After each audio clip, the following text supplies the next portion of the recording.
This is Current Yield, and I am Jim Grant. On behalf of the usual crew here, we have Eric Whitehead at the control panel. Eric will be vacationing next week, and the week after. We'll get around to that in just one moment. Evan Lorenz, the great deputy editor of Grant, sitting directly across from me, and joining us today also is John Delberto, who wants to sell you a subscription to Grants. He wants to do that a lot, and I want him to do that too.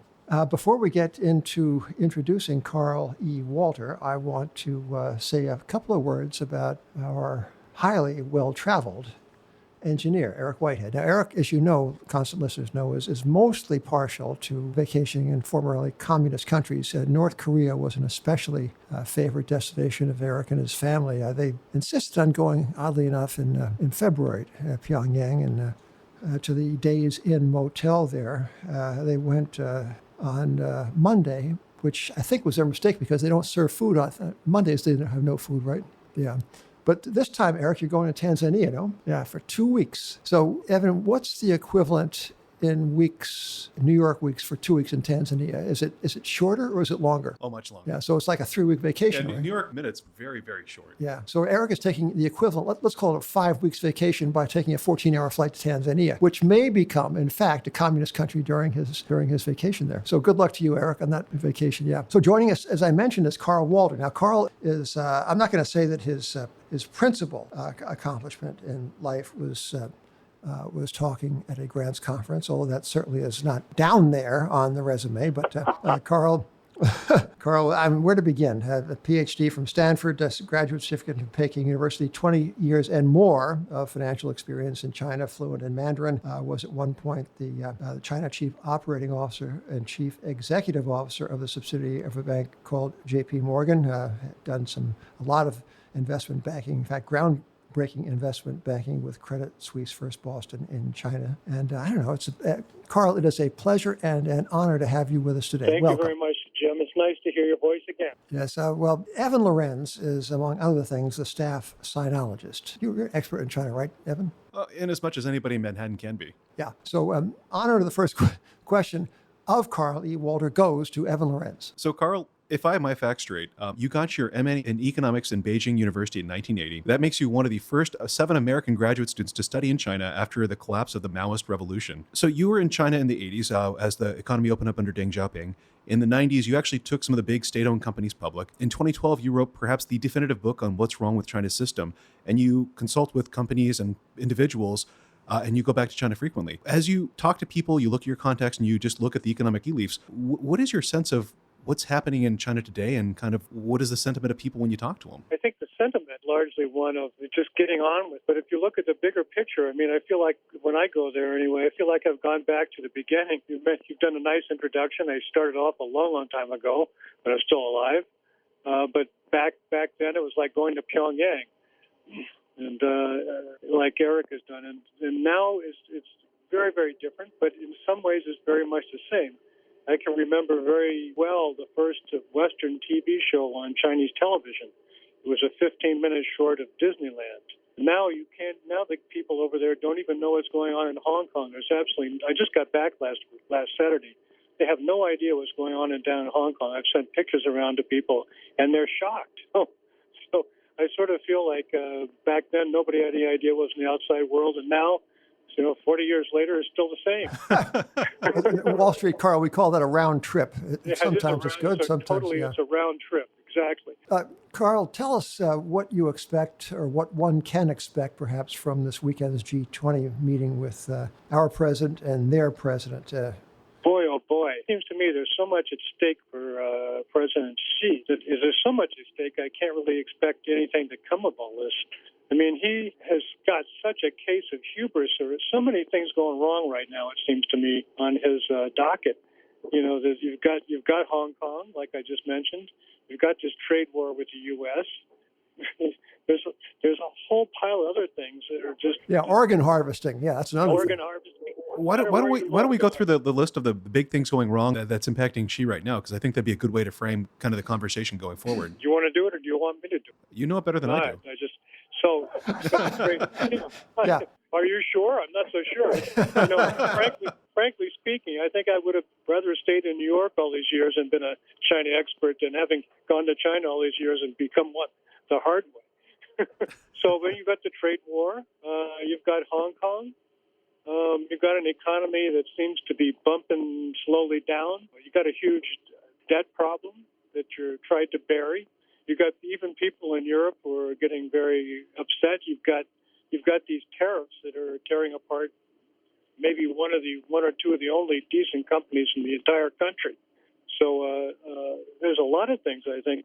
Plus, people aren't very happy about all his little resorts down there in the South China Sea. So he's really created a lot of problems for himself.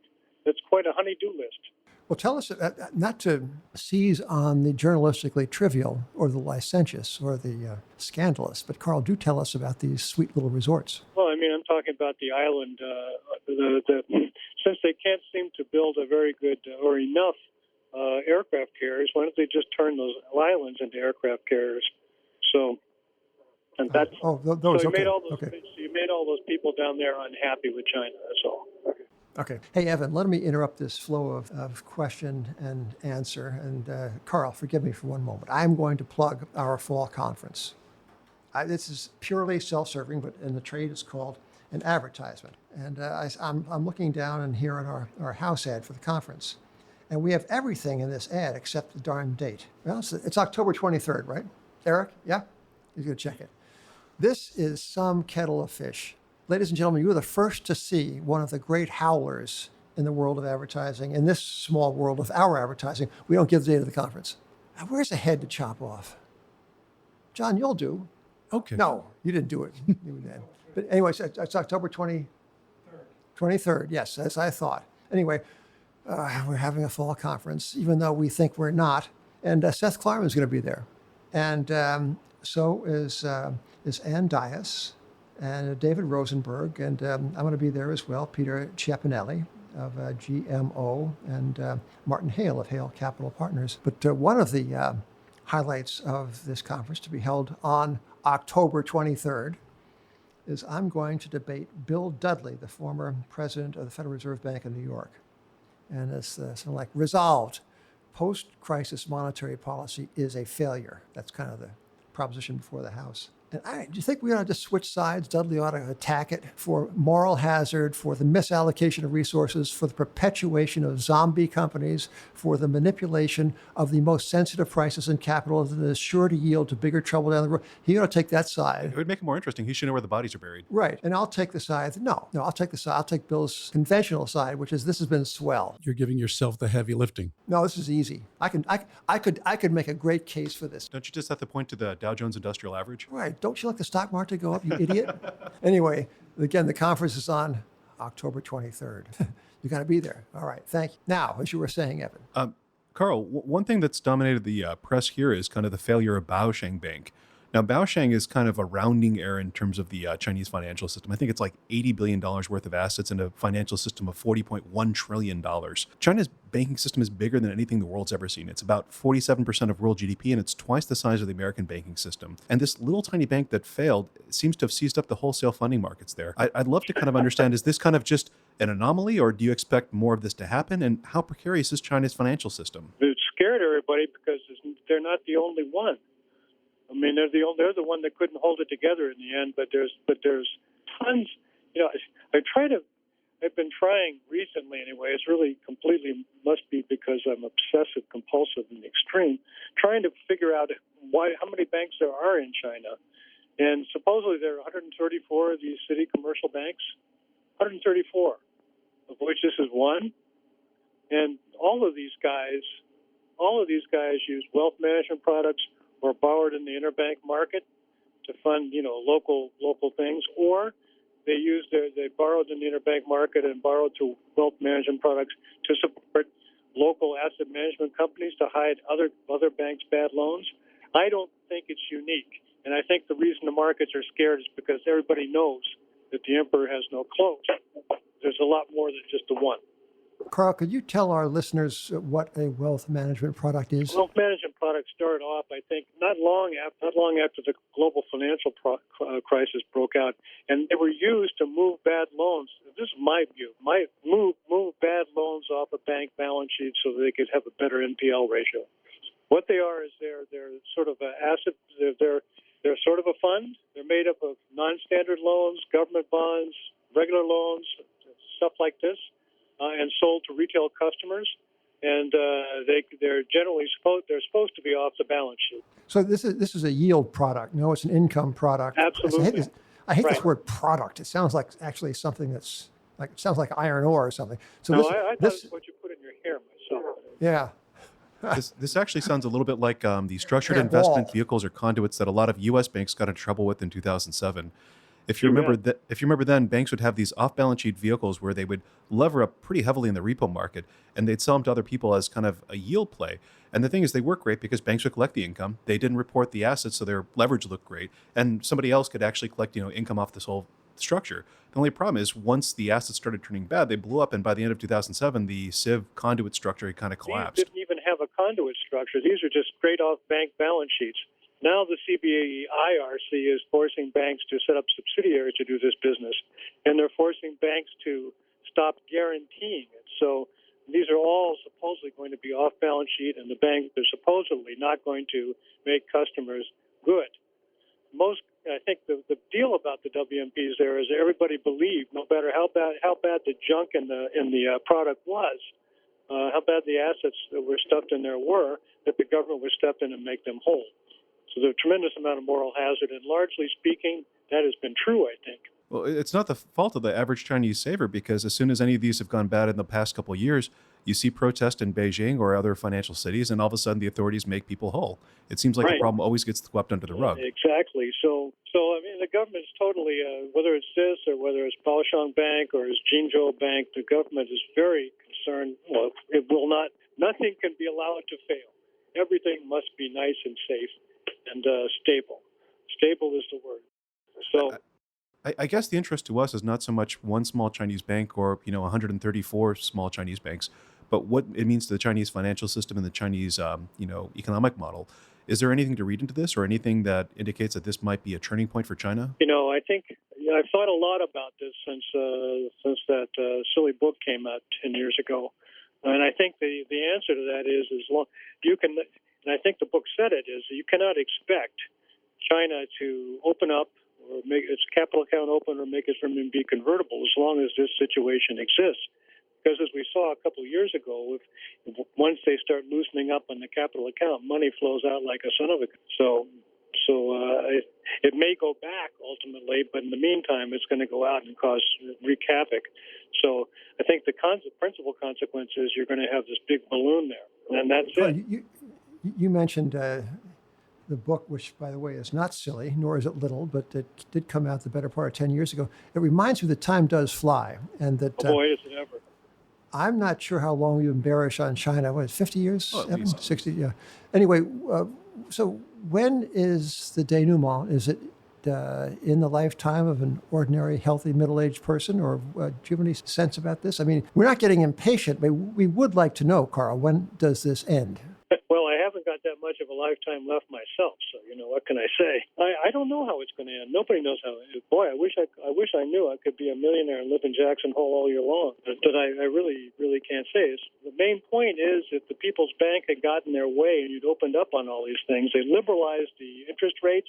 So you created wealth management products so you could attract depositors. You want to open up the capital account. You saw what happened when the capital account opened up and then they closed it again.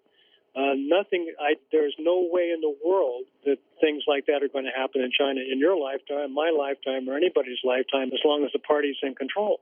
No way. Yeah. Hey, Carl, tell us about how Hong Kong figures into all of this. Gosh. Yeah, it's sort of the same thing, right? I mean, the reason nobody knows what's going on in Hong Kong up in China is because they don't want to give anybody ideas. It's commonly said, or people commonly say, well, those honkies, they all have such a sweet and easy life. There's nothing, they have law, they have honest police, they have good jobs, they have a really terrific economy and all this kind of stuff. Why do they bellyache so much?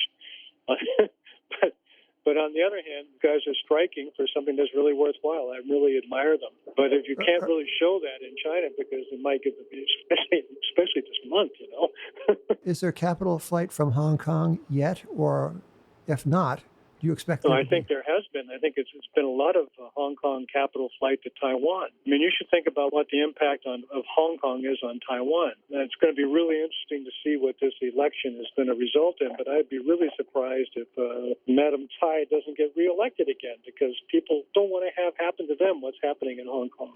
And would you be a buyer, a seller, or a mere observer of the Hong Kong dollar and its peg at this point? Yeah, man, I buy only U.S. stuff. I stay away. Well, they're precarious enough. Yeah. What do you think about Taiwan's impact on I guess, U.S. rates? I mean, one thing that I've seen reports on, but I've not researched, but it looks like Taiwan has these little funds that leverage up treasuries to a great degree, and they've actually been a driving factor at some points in the last year of movements in the treasury curve. If there's a lot of money fleeing Hong Kong to Taiwan, does this mean anything to, I guess, the U.S.? Wow. Interesting. It's so hard to know what's going on over there because it's so hard to get information. You try and get information on anything in China, it's just really difficult combing through stuff. I spend a lot of time on wind and with the help of my buddy Fraser and in the Stanford Library, it's going through garbage, and it's really hard to pin down things. So you're talking about money flows to Taiwan caused by Hong Kong flying. It blows my mind. But yeah, it's totally credible. Hey, thank you, Carl. You know what that reminds me of, John Delbert? That reminds me of the opportunity that every Grant's Interest Rate Observer subscriber has to share articles. Tell us about that. Well, paid up grant subscribers, yes, they should share articles with their friends, family, and colleagues. There are over 35 years of archives. And if you like something in the current issue, you're free to share that as well. Fabulous. How do readers do that? Just click on the login and just click on the article share button right under the article. It's funny that most people seemingly are either reluctant to share, which is we've been told that in kindergarten, right? You have to share, or don't know how. Mm-hmm. But it's as simple as can be, no? Very simple. And you can always call us if you have any questions. You can call John D'Alberto, right? Yes, you may. Okay. Care to give them the home number too, John? I'll give you my 646-312-8890. Well, in a way, that's John's home number because we like to think that John really makes his daytime home here. Yeah. Okay.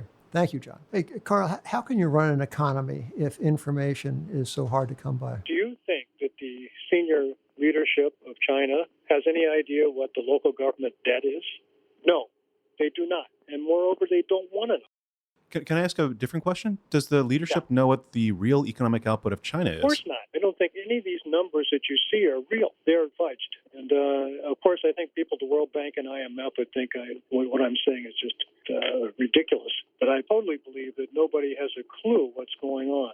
So, Carl, at the very outset, you... I wouldn't hustle too fast by that point, Evan. Carl, is it possible that this is all a mirage? I mean, let me try this again. Okay, so the CIA and all of the American defense establishment live.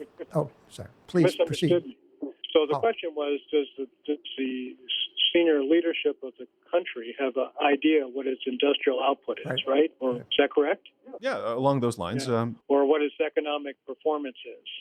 Or a good guess. Right. And I think the way the Chinese system works is that they don't know. It is a confederation of 34 administrative units, and the guys who run the party, or the senior guy in each of these units, the provincial governors or the party secretary, or the guy, sometimes the guys both. Those guys are responsible for what goes on in their territorial unit. But beneath them there are three more administrative levels. This system is not based on telling the truth. Okay. To the guys above you. You've got to hold the system together. So in 2008, if you think that the Ministry of Finance budgetary numbers each year are correct, I would beg to differ. And I think if you read a lot of some, or at least some academic writing, or talk even to Christine Wong, who's the only person I know that does the fiscal system, then you will find that in fact the fiscal system is much bigger, but it's much bigger on debt. So when China says that its debt is only like 3 or 4% of its budget, that's wrong. That only takes in the central government budget. You have to look into the whole country budget. So what I'm saying is, once you start going down into the provinces or the autonomous zones and so on, and level by level, when you start moving, the farther it is you get from reality. One thing we've seen, and you said that you see growth slowing this year. And nobody knows what growth is, but it appears to be slowing. Every time that it's slowed in the past, the authorities have one response, which is precisely turn on the spigots and lend as much as Right, possible. We saw that in right. '09, we saw that in 16, and in other years as well. Do you think China is going to push for another giant stimulus? And if so, what is that going to look like after a decade plus of just extraordinarily easy money, flooding the system with cash, and a banking system that, again, is the largest in the world, twice the size of the Well, US? I would disaggregate the banking system, right? Take it apart a little bit, and you can't just say, all right, well, before, if this was 1997, 98, you said, well, the banking system's the biggest in the world, and what we're really talking about is the big four state banks. That is no longer the case. And back in 97, they accounted for around 95% of lending. That ain't true anymore. They're only 38% total bank financing. So, And just for the listeners, Chinese big four banks are ginormous. They're bigger than any bank in the United States. They all have they're balance sheets huge. over $2 trillion They're and huge. do all they're But giant. they're not like Citibank or JP Morgan or Wells Fargo, whoever you want to talk about. They're confederations. They are not consolidated managed entities, if you can understand what I mean. These branches that run the provincial geographies in China are like independent kingdoms. They really run the show in their region. Who manages credit risk for the organization? Theoretically, I believe that these head offices try and manage credit risk, but you don't have a system in any of these big banks that can see through all the levels down to the bottom. You know, like any Chinese organization, they have hundreds of subsidiaries and branches, and they don't have systems that allow you or them to see down to the bottom. There's no transparency. Do you know what I mean by that? I mean, when I worked for JP Morgan, the guys in New York knew exactly what was going on in Beijing on the balance sheet there every day, because there was transparency all the way through. There's a global book, but not in China. This is a so-called centrally planned economy without any central I've knowledge. never met a Chinese that believed in planning. How do you like that? Are those personal predilections or No, macroeconomic? experience. You ever met anybody who likes a budget? Does anybody? All right. Do you ever talk to anybody who's a China expert to talk about China's fiscal system or budget? No, you don't. I don't believe it. Nobody talks. Well, I'm still trying to think about your remark earlier, Carl, in which you said that you were trying to count up the number of banks in China, and then we interrupted you. Did you ever get to the number? I have a number, but supposedly there are 134 city commercial banks, of which this Baoshang Bank was one of them, and Right. same with Jinzhou. I mentioned to Evan. There are supposedly 134 of them, but right now, when I do all this, I come up with 159. So I don't really know why that's the case. But if you add all of these together, along with rural commercial banks, of which there are, rural commercial banks, there's 1,427. Rural cooperative banks. These are all small banks, but they're not meaning. All these guys basically have a balance sheet with bonds on them. That's all. And then for these city commercial banks, they may be small, but they are financed either through wealth management products or by borrowing. Then if you look at the shareholding banks, the 12 shareholding banks that we all sort of know, like China Merchants Banks, now you're getting sort of into reality again. These guys don't have any deposits at all.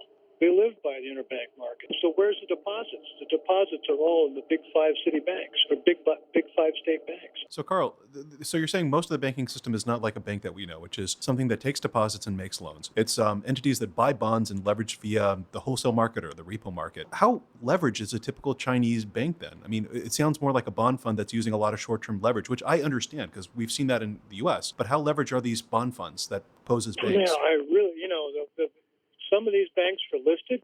Some of them are on the Hong Kong. Some of them are on A shares, but not all of them.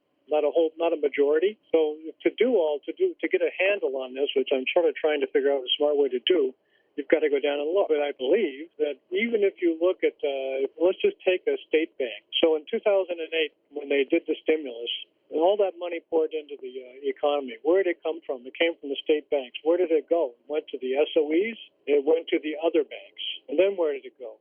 Well, went to all these local governments that built all this infrastructure and so on. It all comes back now as local government bonds. So from an accounting point of view, you go from a bond or from a loan to shaky entities to long-term debt through bonds to the same entity. the accounting treatment's completely different, right?